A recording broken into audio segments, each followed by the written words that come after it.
Hello everyone, welcome back. In the previous video, we learned the theoretical differences between ARM and thumb memory instructions. Today, we are going to verify every Thumb-1 LDR and STR addressing mode using the Keil simulator. So let's get started. I'll assume you're already familiar with the basic project structure, assembler directives, and switching from ARM mode to thumb mode, since we covered those in our previous Thumb-1 tutorials. Here, we will focus entirely on understanding the LDR and STR addressing modes. Our program begins in ARM mode. First, we load the address of the thumb code into register R0. Notice the +1 added to the thumb address. Setting bit 0 tells the processor to switch into thumb state. The BX instruction performs that switch. Next, we initialize two important registers. R1, which points to our source data located at address 0x3c. R2 points to our destination buffer located at address 0x4 and all zeros. Throughout this program, every LDR instruction reads data from the source memory and every STR instruction writes data to the destination memory. This makes it very easy to observe how each addressing mode works. Let's execute the program one instruction at a time.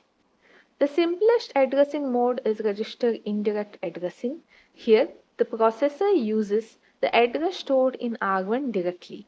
Looking at the registers window, R1 contains 3C. This is the starting address of our source data. When the processor executes this instruction LDR R3, content of R1, it accesses memory location 3C. Looking at the memory window, the first 32-bit word stored there is 0x12345678. After executing the instruction, register R3 now contains this particular value.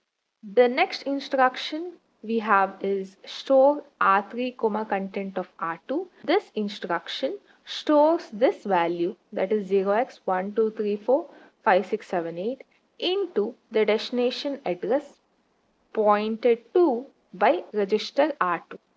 Since R2 is 4 and all zeros, the value is written to that memory location. Notice that neither R1 nor R2 changes. Only the memory contents are transferred. Now let's add an immediate offset. Instead of using R1 directly, Thumb first adds 4 bytes to the base address. Our base address is 3C. Adding the offset gives 3C plus 4, which is 40. So the processor accesses memory location 40. The word stored there is ABCDEF12. This value is loaded into register R4. Next, we have store instruction, which stores the same value into the memory location 0x4, all zeros, and the last digit is 4. Notice once again, the registers themselves never change, only the effective address changes. Instead of using a constant offset, Thumb now uses another register. First, R5 is loaded with the value 8. The processor calculates the effective address, that is R1 plus R5. Since R1 is 3C and R5 is 8, the effective address becomes 44. Memory location 44 contains 0x11223344. This value is loaded into register R6. The store instruction stores it into 0x4, all zeros, and 8. Register offsets are especially useful when accessing arrays because the offset can change during the program execution. LDRH here stands for load register halfword. Unlike LDR, this instruction loads only 16 bits or 2 bytes from memory. The effective address becomes 3C plus 2, which is 3E. The word stored at address 3C is 12345678. Since ARM uses Little Endian format, the bytes are arranged in memory as 3C has the value 78, 3D has the value 56, 3E has the value 74 and 3F has the value 12. Starting from the address 3E, the processor reads 34 and 12, which together form the half word, which is 1234. The STRH instruction stores this 16-bit value into the location 4 all zeros and C. Next we have LDRB instruction that loads only a single byte. The effective address becomes 3C plus 1, which is 3D.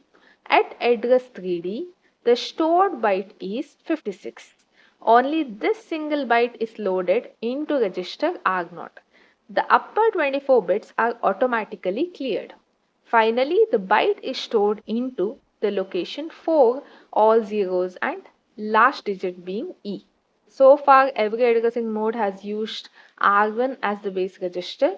This instruction works differently. Instead of using a general purpose register, it uses the program counter or PC as the base register. The processor then adds the specified offset to locate the memory location from which the data will be loaded. Let's execute the instruction and observe what happens. After single stepping, notice that R3 now contains 0xB0019C00. Where did this value come from? Looking at the memory window, we can see that the processor accessed memory location 30.